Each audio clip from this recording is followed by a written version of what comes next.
ಶ್ರೀ ಗುರುಭ್ಯೋ ನಮಃ. ಗಂ ಗಣಪತೆ ನಮಃ. ವಕ್ರತುಂಡ ಮಹಾಕಾಯ ಸೂರ್ಯಕೋಟಿ ಸಮಪ್ರಭ ನಿರ್ವಿಘ್ನಂ ಕುರುಮೇ ದೇವ ಸರ್ವಕಾರ್ಯೇಷು ಸರ್ವದಾ.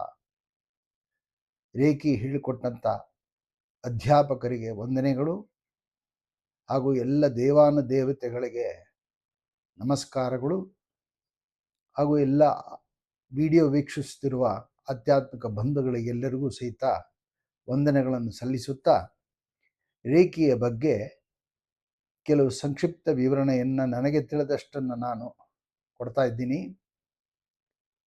ರೇಖಿ ಬಹಳ ಮಹತ್ತರವಾದಂಥ ಒಂದು ವಿದ್ಯೆ. ನಮ್ಮ ರೇಖಿ ಅಂದರೆ ಏನು ಅಂದರೆ, ಮೊದಲಿಗೆ ಕರಸ್ಪರ್ಶದಿಂದ ಚಿಕಿತ್ಸೆಯನ್ನು ಮಾಡುವಂತಹ ಒಂದು ವಿಧಿವಿಧಾನಗಳು. ಗುರುಗಳಿಂದ ಆ ರೇಖಿ ವಿದ್ಯೆಯನ್ನು ಕಲಿತು ಅವರು ಕೊಟ್ಟಂಥ ಒಂದು ದೀಕ್ಷೆಯಿಂದ ನಮಗೆ ರೇಖಿ ನಮ್ಮ ಕೈಗಳಲ್ಲಿ ಸಂಚಾರ ಆಗುತ್ತೆ. ಒಂದು ರೀತಿಯ ಎನರ್ಜಿ ನಮಗೆ ಕರಸ್ಪರ್ಶಗಳಲ್ಲಿ ಬರುತ್ತೆ. 1 ಗಂಟೆ ಅಥವಾ 2 ಗಂಟೆಗಳಲ್ಲಿ ರೇಖಿ ಅಧ್ಯಾಪಕರು ನಮಗೆ ಕಲಿಸಿಕೊಡ್ತಾರೆ. ಅದು ವಿಶೇಷವಾಗಿ ನಮಗೆ ಆ ರೇಖಿ ನಮಗೆ ವಿದ್ಯೆ ಬರುತ್ತೆ. ಆದ್ದರಿಂದ ಆ ವಿದ್ಯೆ ಕಲಿತ ಮೇಲೆ ನಾವು ಒಂದು ದಿವಸನೂ ಬಿಡದೆ 21 ದಿವಸಗಳ ಕಾಲ ರೇಖಿಯನ್ನು ನಾವು ಅಭ್ಯಾಸ ಮಾಡಬೇಕು. ರೇಖಿ ಆ ಅಭ್ಯಾಸ ಮಾಡೋದ್ರಿಂದ ನಮ್ಮ ದೇಹದಲ್ಲಿ ಹಾಗೂ ನಮ್ಮ ಸಪ್ತ ಧಾತುಗಳಲ್ಲಿ ಮತ್ತು 7 ಚಕ್ರಗಳಲ್ಲಿ ಒಂದು ರೀತಿಯಾದಂಥ ಚಟುವಟಿಕೆ ನಮಗೆ ಉಂಟಾಗುತ್ತೆ.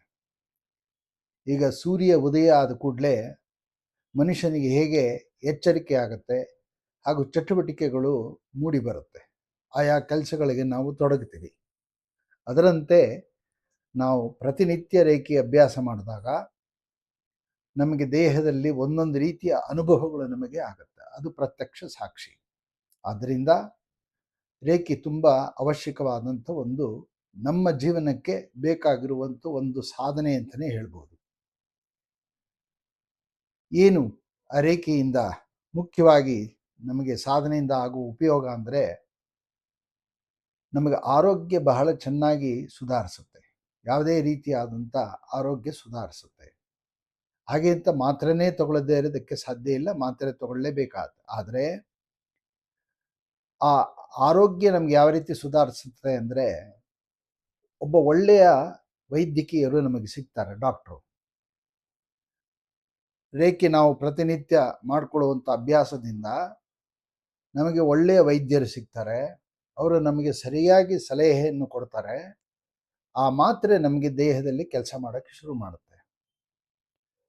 ಕೆಲವರಿಗೆ 100 ದಿನ ಆ ಕಾಯಿಲೆ ಅವರಿಗೆ ಇರುತ್ತೆ. ಆದರೆ ರೇಖಿ ಅಭ್ಯಾಸದಿಂದ ಏನಾಗುತ್ತೆ, 100 ದಿನ ಆಗುವಂತಹ ಒಂದು ನರಳಾಟ ನಮಗೆ 10 ದಿನದಲ್ಲಿ ಅದು ಮುಗಿದು ಸರಿಪಡಿಸುವಂತಹ ಒಂದು ಭಾಗ ಆಗಿದೆ. ಆದ್ದರಿಂದ ರೇಖಿ ಬಹಳ ಒಬ್ಬ ಮನುಷ್ಯನಿಗೆ ಬಹಳ ಉಪಯೋಗವಾಗುವಂತಹ ಒಂದು ವಿದ್ಯೆ.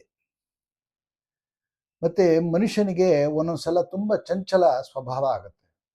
ನಾಳೆ ಹೇಗೆ, ಮುಂದೆ ಹೇಗೆ ಜೀವನ, ಯಾವ ರೀತಿ ನಮ್ಮ ಬದುಕಿರುತ್ತೆ ಅನ್ನೋದು ಹಲವಾರು ರೀತಿಯಲ್ಲಿ ನಮಗೆ ಚಂಚಲ ಉಂಟಾಗ್ತಿರುತ್ತೆ.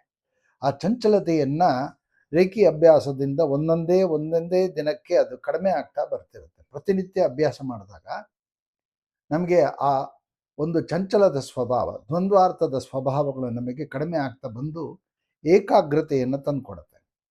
ಆಗಾಗ ನಮಗೆ ಕೆಲವು ವಿದ್ಯಾರ್ಥಿಗಳಿಗೆ ಓದಿರೋದು ನೆನಪಾಗಿರಲ್ಲ, ಆದರೆ ಆ ನೆನಪಿನ ಶಕ್ತಿ ನಮಗೆ ತುಂಬ ಚೆನ್ನಾಗಿ ತಂದುಕೊಡುತ್ತೆ. ಗ್ರಹಣ ಶಕ್ತಿ ಮತ್ತು ನಮಗೆ ಆತ್ಮಸ್ಥೈರ್ಯ, ಆತ್ಮವಿಶ್ವಾಸ ಬರುತ್ತೆ. ಜೊತೆಗೆ ವಾಕ್ಚಾತುರ್ಯ ತುಂಬ ಚೆನ್ನಾಗಿ ನಮಗೆ ಮೂಡಿ ಬರುತ್ತೆ. ಒಬ್ಬರ ಹತ್ರ ಹೇಗೆ ಮಾತಾಡಬೇಕು, ಅವ್ರ ಹತ್ರ ಹೇಗೆ ಮಾತನಾಡಿದ್ದನ್ನು ನಾವು ಅರ್ಥ ಮಾಡಿಕೊಂಡು ಅವರಿಗೆ ಮತ್ತೆ ಉತ್ತರ ಕೊಡಬೇಕು ಎಂಬತಕ್ಕಂಥ ಒಂದು ಸರಿಯಾದ ಒಂದು ಗ್ರಹಣ ಶಕ್ತಿ ನಮಗೆ ಬರುತ್ತೆ. ನಮ್ಗೆ ಕೆಲವು ಟೈಮಲ್ಲಿ ಸರಿಯಾದ ವೇಳೆಯಲ್ಲಿ ನಮಗೆ ಯಾವುದಾದ್ರೂ ವಿಷಯ ನಮ್ಮ ಜೀವನಕ್ಕೆ ಬೇಕಾಗಿರುವಂಥ ನಿರ್ಧಾರ ನಮಗೆ ತಗೊಳ್ಳಿಕ್ಕೆ ಬರಲ್ಲ. ಕೆಲವು ಸಮಯದಲ್ಲಿ ತಡವಾಗಿ ನಿರ್ಧಾರ ತಗೊತೀವಿ, ಅಷ್ಟರೊಳಗೆ ಕಾಲಾವಧಿ ಮುಗಿದೋಗಿರುತ್ತೆ. ಕೆಲವು ಸಮಯದಲ್ಲಿ ಕಾಲಾವಧಿ ಬರುವುದಕ್ಕಿಂತ ಮುಂಚೆ ನಿರ್ಧಾರ ಮಾಡ್ತೀವಿ, ಆಗ ಅದು ಮತ್ತೆ ಪುನಃ ನಮಗೆ ಫೇಲ್ಯೂರ್ ಆಗೋ ಚಾನ್ಸಸ್ ಇರುತ್ತೆ. ಆದರೆ ಈ ರೇಖಿ ಅಭ್ಯಾಸದಿಂದ ಸರಿಯಾದ ಸಮಯಕ್ಕೆ ನಮಗೆ ನಿರ್ಧಾರ ತಗೊಂಡು ಆಯಾ ಕಾಲಕ್ಕೆ ಸರಿಯಾಗಿ ಜೀವನ ನಡೆಸುವಂತಹ ಒಂದು ಕಾಲಾವಕಾಶಗಳು ನಮಗೆ ಸಿಗುತ್ತೆ ಅಂತ ಹೇಳ್ತಾ, ಈ ರೇಖಿಯ ಬಗ್ಗೆ ಇನ್ನೂ ಹೆಚ್ಚು ಹೆಚ್ಚು ಒಂದು ನಿಮಗೆ ಪರಿಶೀಲನೆ ಮಾಡಿ ನಿಮಗೆ ವಿವರಣೆಯನ್ನು ತಿಳಿಸ್ತೀನಿ. ಇಷ್ಟ ಆದರೆ ಲೈಕ್ ಮಾಡಿ, ಶೇರ್ ಮಾಡಿ, ಸಬ್ಸ್ಕ್ರೈಬ್ ಮಾಡಿ, ಕಮೆಂಟ್ ಬಾಕ್ಸ್ ತಿಳಿಸಿ. ನನ್ನ ದೂರವಾಣಿ ಸಂಖ್ಯೆಯನ್ನು ಅಲ್ಲಿ ಮೆನ್ಷನ್ ಮಾಡಿರ್ತೀನಿ. ಸಂಶಯ ಬಂದರೆ ಆ ದೂರವಾಣಿ ಸಂಖ್ಯೆಗೆ ಕರೆ ಮಾಡಿರಿ. ಹೆಚ್ಚಿನ ವಿಚಾರಗಳಿಗೆ ಮತ್ತು ಇನ್ನೂ ಹೆಚ್ಚು ಈ ರೇಖೀಯ ಅಭ್ಯಾಸದ ಒಂದು ಬಗ್ಗೆ ಚರ್ಚೆ ಮಾಡೋಣ. ಯಾರಿಗಾದರೂ ಆಸಕ್ತಿ ಇದ್ದವರಿಗೆ ನನ್ನ ದೂರವಾಣಿ ಸಂಪರ್ಕ ಮಾಡಿ. ನಿಮಗೆ ರೇಖಿ ಕಲಿಬೇಕೆಂಬ ಆಸೆ ಇದ್ದರೆ ನಾನು ನಿಮಗೆ ರೇಖಿಯನ್ನು ಹೇಳ್ಕೊಡ್ತೀನಿ. ಇದರಲ್ಲಿ 3 ಹಂತಗಳಿದೆ. ಇನ್ನೂ ಹೆಚ್ಚಿನ ವಿವರಗಳನ್ನು ತಿಳಿಸ್ಕೊಡ್ತೀನಿ ಅಂತ ಹೇಳ್ತಾ ಈ ಮಾತನ್ನು ಮುಗಿಸ್ತಾ ಇದ್ದೀನಿ. ಧನ್ಯವಾದಗಳು.